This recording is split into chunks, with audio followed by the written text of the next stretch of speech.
രാത്രി 1:30-ക്ക് ആ പഴയ അപ്പാർട്ട്മെന്റിന്റെ 404-ാം നമ്പറിൽ ബെല്ലടിച്ചപ്പോൾ ഞാൻ കരുതിയില്ല അതൊരു ഡെലിവറി ആയിരിക്കില്ല എന്ന്.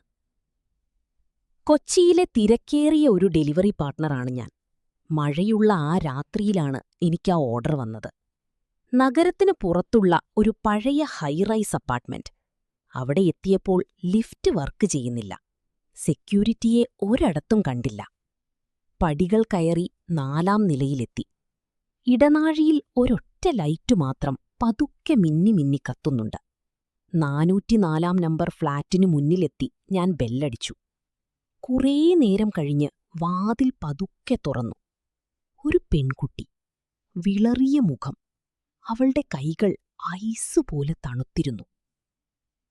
ക്യാഷ് വാങ്ങാതെ ഓൺലൈൻ പേയ്മെന്റാണെന്നു പറഞ്ഞ് അവൾ പെട്ടെന്ന് വാതിലടച്ചു.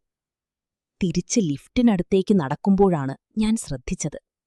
എന്റെ കയ്യിലെ ഡെലിവറി ആപ്പിൽ ആ ഓർഡർ ക്യാൻസലായിരിക്കുന്നു. റീസൺ?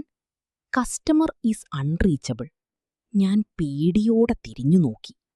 ആ ഫ്ളാറ്റിന്റെ വാതിലിൽ വലിയൊരു സീല് പതിപ്പിച്ചിരിക്കുന്നു.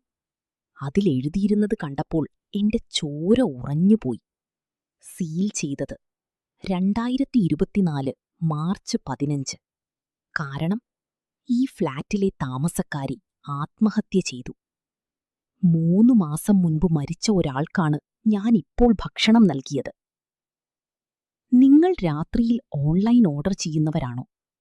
വാതിൽ തുറക്കുമ്പോൾ മുന്നിൽ നിൽക്കുന്നതാരാണെന്ന് ഉറപ്പുവരുത്തുക.